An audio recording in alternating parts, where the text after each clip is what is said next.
तो नाम तो है वंदे भारत, लेकिन मोदी जी कर रहे हैं धंधे भारत। आज जो बजट पेश हुआ है, बजट में जो कुछ भी कहा गया है सरासर झूठ है, धोखा है। देखिए, देश के सामने सबसे बड़ा मुद्दा रोजगार का है, इकोनॉमी का है। और इस बजट के अंदर कर्मचारियों के लिए टैक्स में कोई छूट नहीं, जबकि उद्योगपतियों के लिए टैक्स की छूट। इस बजट के अंदर 400 वंदे भारत चलाने की योजना सरकार लेकर आई है। यह वंदे भारत क्या है? पूंजीपतियों से खरीदे जाने वाली ट्रेन। तो नाम तो है वंदे भारत, लेकिन मोदी जी कर रहे हैं धंधे भारत। ये धंधे भारत कर रहे हैं इसमें। तो ये कुल मिलाकर इस देश के आम आदमी को निराश करने वाला बजट है। 60 लाख नौकरियां देने का दावा कर रही है सरकार। अब आप मुझे बताइए कि अगर ये सरकार 2 करोड़ रोजगार देने का वादा करके आई थी, तो पहली बात तो ये कि 7 साल बाद अब तुम 60 लाख पे पहुंच गए। तो पहले झूठ बोला, अब महा झूठ बोल रहे हो। तुम्हारी बात पे भरोसा कैसे होगा?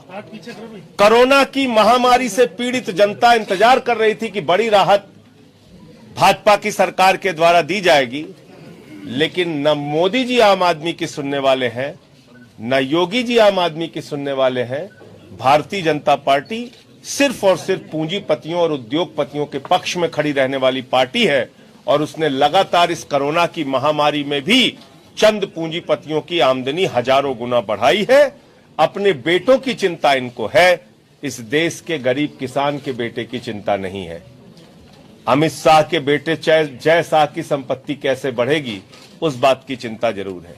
और दूसरी बात, आज मैं फिर सुन रहा था कि भारतीय जनता पार्टी के कद्दावर नेता और उत्तर प्रदेश के मुख्यमंत्री फिर से कब्रिस्तान और शमशान पे आ गए। और मैं इसीलिए भारतीय जनता पार्टी को मनहूस पार्टी कहता हूं। बीजेपी एक मनहूस पार्टी है। उत्तर प्रदेश की जनता को सावधान हो जाना चाहिए। आज जो बजट पेश हुआ है, बजट में जो कुछ भी कहा गया है सरासर झूठ है, धोखा है। आज बजट देखने के बाद, बजट स्पीच देखने के बाद आक्रोश होके मैं ये सब कह रहा हूं। बहुत दुख हुआ मुझे, क्योंकि इस देश के हम भी हिस्सा है, हम भी नागरिक है देश के। एक बात भारत के युवा के लिए सोचना बहुत आवश्यक है। आज जो बजट पेश हुआ है, बजट में जो कुछ भी कहा गया है सरासर झूठ है, धोखा है।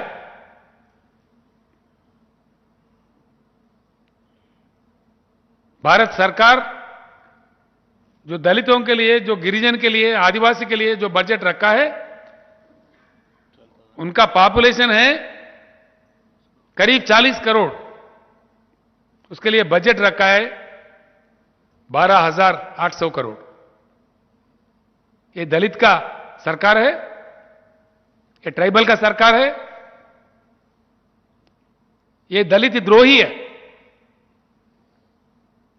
गिरिजन द्रोही है, ट्राइबल द्रोही है। गरीबों से इनको कोई मतलब नहीं है। हकीकत यह है कि हमारा देश गरीब नहीं है। आज सिंगापुर में क्या है? कुछ भी नहीं है, कोई रिसोर्स नहीं है, लेकिन वहां के सरकार को दिमाग है। यहां हमारे देश में सब कुछ है, लेकिन हमारे सरकार के पास दिमाग नहीं है। इसीलिए हम तरस रहे, इसलिए हम पिछड़े हैं। देश पिछड़े नहीं है, सरकार के सोच में पिछड़ापन है, सरकार के सोच में बैंकरप्सी है।